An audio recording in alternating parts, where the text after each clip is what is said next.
tamang-tama, wala pa kaming hapunan and gusto ni Aska ay salad lang. At may nakita nga ako dito sa bowl ko, dumaan siya.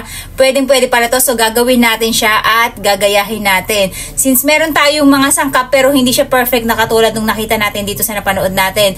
Ang gagamitin natin ay kung ano lang yung meron tayo dito. And guys, una ang gagawin natin, kukuha tayo ng ating gulay. Nakita nyo to, kinuha na natin to sa gilid lang. Ayan, tingnan nyo, ang laki na naman niya, diba? Kasi umulan. Tapos nasisikatan na siya ng araw. Pagka gumaganda yung sikat ng araw, ayan, nagkakaroon na siya ng kulay green na kulay. Diba? Ingat lang tayo guys, kasi merong mga insekto na rin na lumalabas. Lalo na kung ganitong nasa tagong lugar sila. So silipin lang natin, ayan.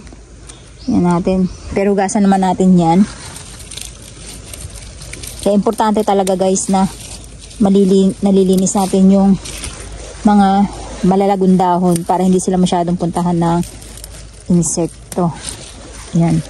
Lalo na to, ang laki na nito. Yan.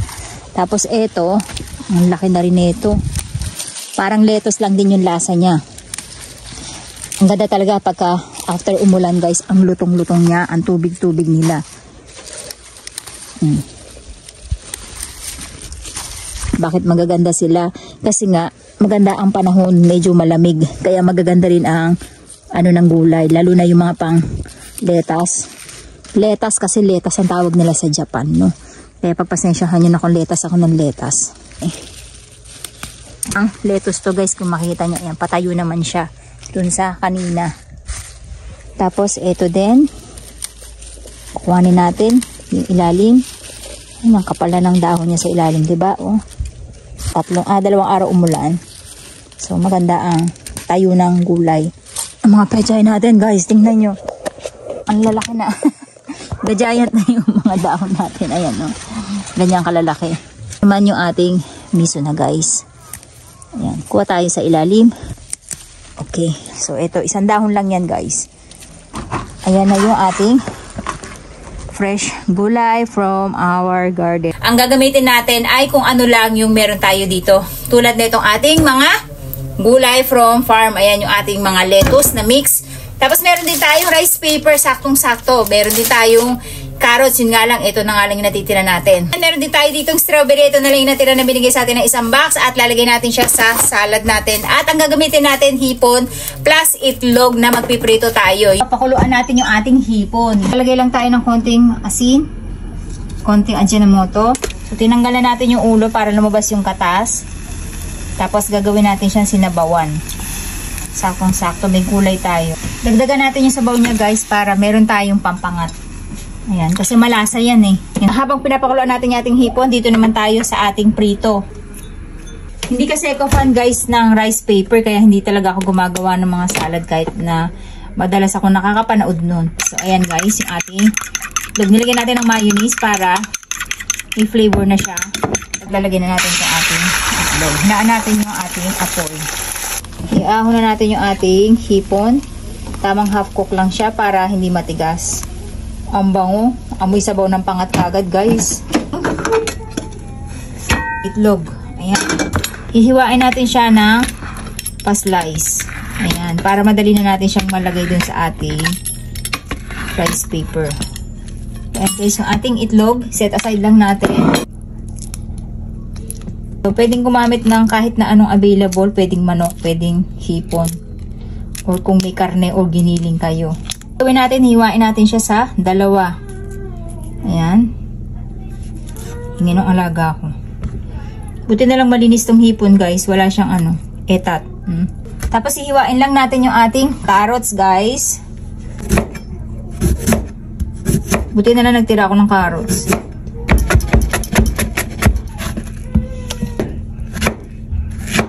Tatry din natin guys maglagay ng sliced cheese. Kasi natin guys. Maglalagay lang tayo ng rice paper dito. So dalawang rice paper, babasain lang. Ayan. Tapos maglalagay daw ng gulay. Tupiin lang natin. Carrots. Ayan. Cheese. Ayan. Tapos maglalagay tayo ng ating itlog. Ayan. Tapos maglalagay tayo ng ating hipon. Strawberry. So, ito yung pinakakamatis natin, guys. Ayan. Tapos, sasarado na natin siya sa ibabaw. Itong ating another lettuce. Ibang kulay naman siya, oh. Tapos, babalutin lang daw dito. Yun, kung hindi dumikit yung ating kahoy. Naku, mabilisan pala to. So, okay. Dapat pala gumamit ako ng roll, ano natin. Mas madali pala pag gumamit ng oil paper.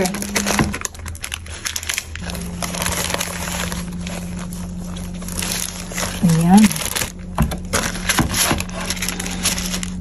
Tapos siguro kailangan natin siksikin nito, guys. Ayan, para maging perfect na bilog siya.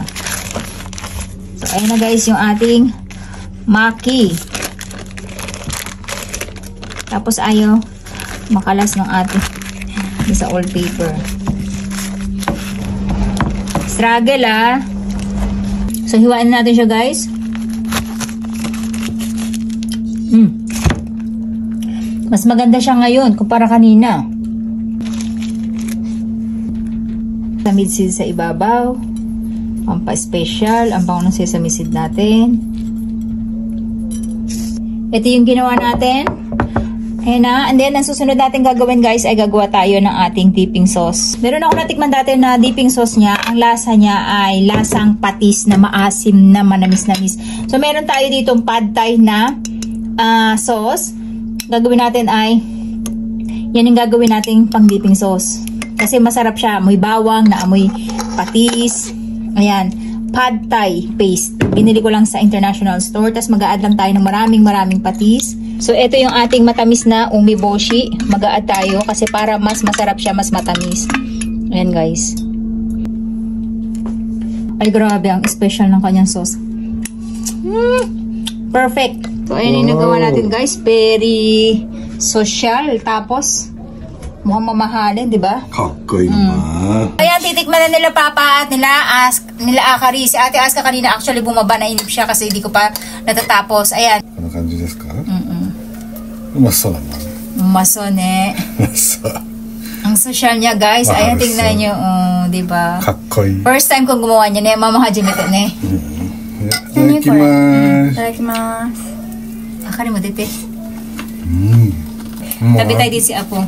Masarap. Maharap. Titikman ko din, guys, kasi mukhang talagang nakakatakam talaga yung itsura niya. Habang karga ko si Apo. Healthy na kanji. Maanghang nga lang si Akari sumuko. Pero mahilig sa maanghang si Akari. Ayan o, guys, ang sarap, diba, ng ano niya, itsura niya, ang social. Itadakimasu. Sumay naman.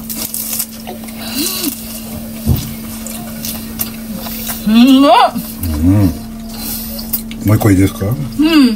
いちごも入ってるのこれ。いちごまで入ってる。いただきます。Grabe, guys, ang sarap. Maharap. Nakatabit ako sa na. Okay. Grabe yung sauce, ang sarap. No? Pag pinagsama-sama yung fruits, yung amoy ng sesame seed, sesame seed umay. Tapos yung hipon, yung carrots, grabe lang kutsino na ka nakabuwa. Parang sumasabog yung kanyang iba't ibang flavor sa loob ng bibig. Napakasarap niya, guys. First time kong gumawa nito. Promise. Mayo. Bet ko siya. Masarap po yun. Matabiti desu ka? Nakipaneso lang. Grabe, guys. Kaya lang, dahil ang laki niya, ang hirap ipasok sa bibig. Grabe, guys. Yung sauce natin, bagay na bagay yung pad thai. Tapos na ang prana siya.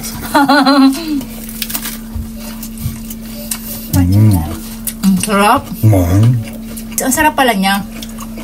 Kasi medyo chewy. Rice paper chewy dagara umay niya. Ito yung lasa ng itlog, guys. Nilalasahan nyo talaga. Kaya pala sabi ko parang may ibang lasa pa din siya. May iba pa akong nalalasahan sa kanya. Dekka na ba? Legit masarap guys. Titira natin kay Ate Aska. Kasi nagtatampo yun kasi nagmamadali siya kanina. Ayan. So. Tawat mo dami? Squishy daki, squishy karay-kara. Kaya mong ipasok sa bunganga mo yan. Do. Wishi di siyo. Ang katakay restaurant mitay na. Para kayong kumakain guys sa mahal na restaurant. Iba-iba. Lettuce. Hindi, anong pangalan?